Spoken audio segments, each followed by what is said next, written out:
막 사업을 시작하고 얼마 지나지 않았을 때 저랑 비슷한 나이의 남자가 아르바이트생으로 들어오게 되었죠. 그 사람이 바로 지금 제 남편입니다.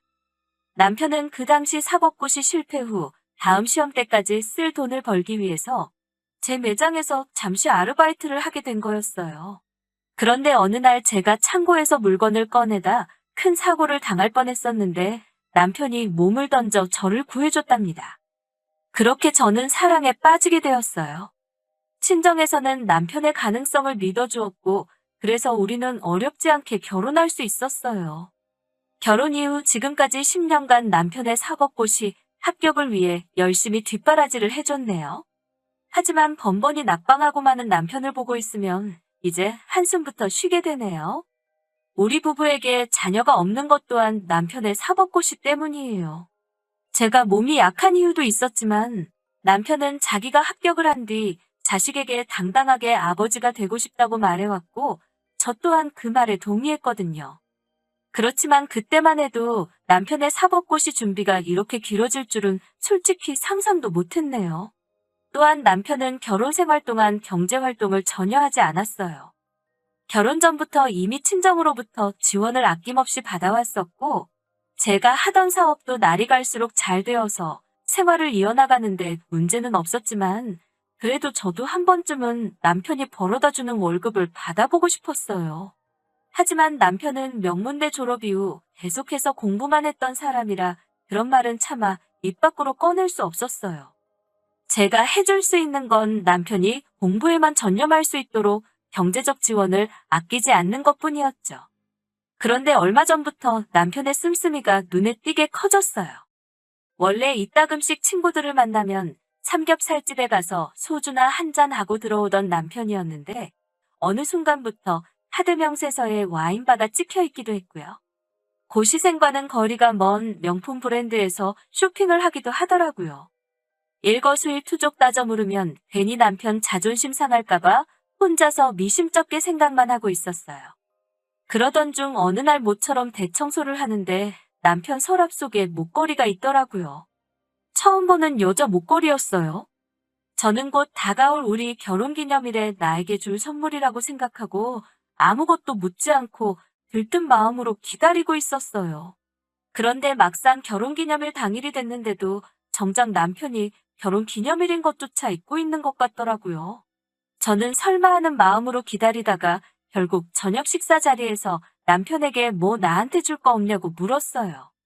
그런데 남편은 입안에 잔뜩 들은 음식을 꾸역꾸역 씹어대면서 무슨 소리를 하고 있냐는 듯이 정말 모르는 것처럼 말하는 거예요. 거기서 뭔가 쎄한 느낌이 들더라고요. 그동안 미심쩍던 마음이 점점 확신으로 들기 시작했죠. 그리고 며칠 뒤의 일입니다. 제 매장에서 일하던 여직원이 제가 남편 서랍 속에서 봤던 그 목걸이를 하고 있더군요.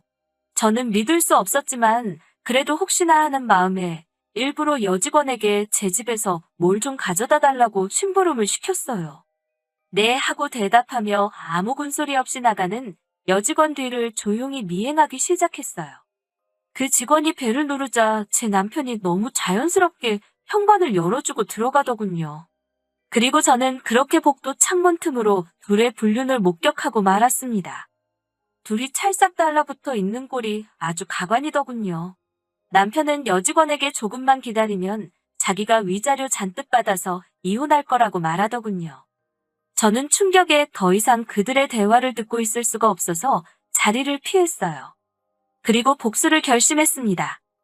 저는 가장 먼저 남편의 신용카드를 다 정지시켜버렸어요. 그러자 얼마 지나지 않아 바로 남편은 혹시 자기 신용카드 정지시켰냐고 물어오더군요.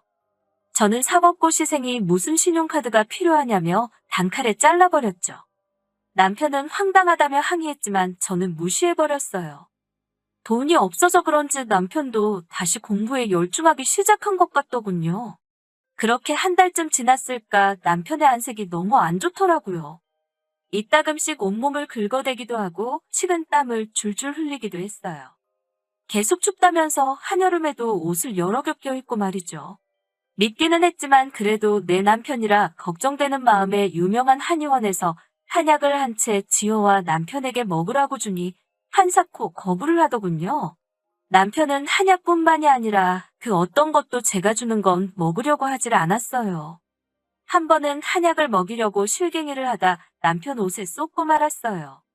저는 미안한 마음에 옷을 빨아주겠다고 벗으라고 했는데 남편이 한사코 제 손길을 거부하더군요.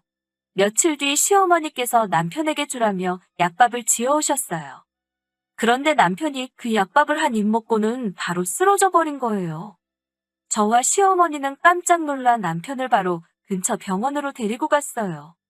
그곳에서 시어머니는 의사에게 내 아들이 왜 이러냐면서 혹시 얼마 전부터 며느리가 우리 아들이 싫다는데도 보약이라며 이상한 한약을 먹였는데 혹시 그것 때문에 아픈 거 아니냐고 막말을 하시는 거예요.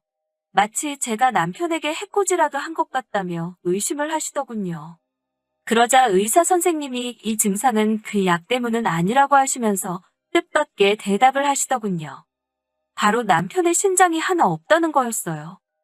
저는 그 길로 그 상간녀 집에 쫓아갔습니다. 바로 그 여자 때문이라고 생각했거든요. 나오라고 문을 두들기자 상간녀는 도대체 무슨 일인지 모르겠다는 표정으로 순순히 현관을 열더군요. 저는 너가 내 남편 신장을 팔았냐고 따져 물었죠. 그러자 그 여자는 어이가 없다는 듯 그게 무슨 소리냐고 되묻더군요. 그래서 제가 네가 내 남편이랑 바람피는 거 다 알고 있다니까 원래 제 남편 뜯어먹는 재미로 만나고 있었는데 돈이 없다고 해서 헤어지자고 했다면서 그런데 갑자기 또 돈이 생겼다고 해서 다시 좀 만나다가 진짜 돈이 없다고 해서 지금은 정말 헤어진 상태라고 실토하더군요. 저는 남편이 입원한 병원으로 돌아와 남편의 핸드폰을 샅샅이 뒤지기 시작했습니다. 상간녀의 문자와 남편의 상황을 종합해보니 그 여자에게 정신이 팔린 남편은 어떻게든 돈을 구할 방법을 궁리했었던 것 같아요. 하지만 10년 가까이 자기 손으로 돈을 벌어본 적이 없으니 어디 가서 열심히 일해서 벌 생각은 못했던 거죠. 그러다 불법 장기 매매를 알게 되고 제가 출장을 간 사이에 신장적출 수술을 받았나 봐요. 문제는 제가 예상보다 일찍 돌아오는 바람에 제대로 치료를 받을 수 없었던 거예요. 그러자 비로소 그동안 남편이 보였던 이상한 모습들이 이해가 되기 시작했어요. 저에게 수술 자국을 감추기 위해 옷을 벗지 않으려 했고 옷을 여러 겹 겹쳐 입었고 혹시 모를 부작용 걱정 때문에 제가 주는 약도 일부러 먹지 않으려고 했던 거였어요. 남편은 그동안 상간녀가 원하는 명품백을 비롯해 선물들을 사주면서 그 관계를 유지하려고 했던 것 같아요. 그런데 제가 카드를 정지시키고 남편이 가지고 있던 돈이 다 떨어지자 상간녀가 남편에게 헤어지자고 했고 갑작스러운 이별 통보의 남편은 어떻게든 다시 그 여자와 만나기 위해서 저 몰래 신장까지 팔아쳐먹은 거예요. 그리고 결국엔 건강이 악화돼서 쓰러진 거고요. 이미 병원에 왔을 때는 남은 신장 하나마저 기능이 저하돼서 만성 신부전증 진단을 받은 거죠. 의사는 신장 투석이나 이식밖에는 방법이 없다고 통보하더군요. 그 사실을 남편에게 알리니 갑자기 남편은 저에게 손이 발이 되게 빌면서 사정을 하더라고요. 자기가 정말 사랑하는 건 사실 나 하나였다면서 제발 자기 좀 구해달라고 하는 거예요. 예전에 저라면 신장 하나 줬을 수도 있겠죠. 내가 믿고 사랑하는 남자의 성공을 위해 10년 동안 군소리 없이 뒷바라지 해온 저이니깐요. 그렇지만 더는 그렇게 바보같이 희생하고 싶지 않았어요. 눈물을 보이며 다 죽어가는 목소리로 사정하는 남편 면전에다가 이혼 도장 찍은 서류를 던졌습니다. 남편은 서류를 열어보곤 그럼 자기는 이제 어떻게 살아가냐면서 발버둥을 치더군요. 그 순간 병실문이 열리면서 그 상간녀가 들어오는 거예요. 그 상간녀는 남편을 아주 한심한 눈빛으로 쳐다보더라고요. 남편은 순간 저와 그 상간녀를 번갈아 쳐다보더니 이제 그 상간녀 바지가랑이를 잡고 늘어지더군요. 상간녀에게 자기한테 신장 하나만 주면 자기가 사법고시 패스해서 사모님 소리 듣게 해준다는 개소리를 싸지르면서요. 상간녀는 냉정한 목소리로 오빠 제발 정신 차리라고 내가 미쳤다고 오빠한테 내 신장을 주냐며 코수음을 치더군요. 그리고는 상간녀가 그래도 마지막이라 생각하고 얼굴 보고 이야기하러 온 거라며 이제 절대로 자기를 아는 척도 하지 말라고 소름 끼친다는 말만 남기고 병실을 나가더군요.